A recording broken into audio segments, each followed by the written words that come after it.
C'est la première organisée en France. Une course de chaises de bureau s'est déroulée à Voiron. 30 pilotes ont pris la piste. Dans le lot, on peut retrouver l'excellent Jean Alési, l'impitoyable l'ABM ou encore le talentueux Verstaboulette. Pour gagner, il va falloir remporter plusieurs courses jusqu'à la dernière. Pour le vainqueur, une statue et un sac de 10 kg de pommes de terre sont offerts. Mais avant de prendre la piste, tous n'ont pas le même objectif en tête. Ah, je veux gagner le sac de patates. Ouais, je veux gagner le sac de pommes de terre. Battre mon mari.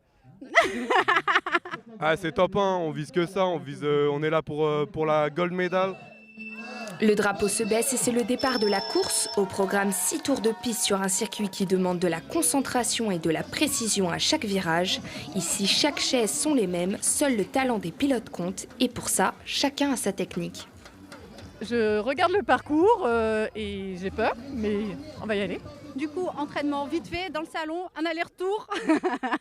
Je savais même pas si c'était marche avant ou marche arrière. Sur la piste, tout n'est pas permis, notamment de pousser l'adversaire, de s'accrocher à lui ou encore de lui saboter ses roulettes. Roue contre roue, les pilotes mettent toute leur force jusqu'à la fin. Des bolides qui n'en finissent pas indemnes, alors en cas de crevaison, les pilotes sont autorisés à réaliser un pit stop pour prendre une autre chaise. Après la course, l'effort se fait ressentir, tandis que pour d'autres, le regard est déjà tourné vers les prochaines courses. J'ai eu de la chance, il y a le numéro 10 qui a pété la roue, ce qui m'a permis de prendre facilement de l'avance. Et puis du coup, j'ai contrôlé ma course tout en pensant aux prochaines. Cette course est inspirée du Japon qui avait réalisé une course relais de chaises de bureau. Ici, à Voiron, la course a été organisée par une association de parents d'élèves. L'objectif est de récolter de l'argent pour que les enfants puissent partir en classe verte, une initiative qui a l'air de plaire.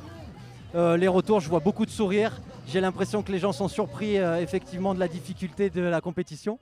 On est vraiment sur une vraie compétition, c'est sérieux, hein, donc il fallait s'entraîner, il fallait être motivé et savoir régler son effort. L'association pense déjà à programmer une deuxième course, alors pour ceux qui pensent être le prochain Lewis Hamilton de la chaise de bureau, rendez-vous en piste.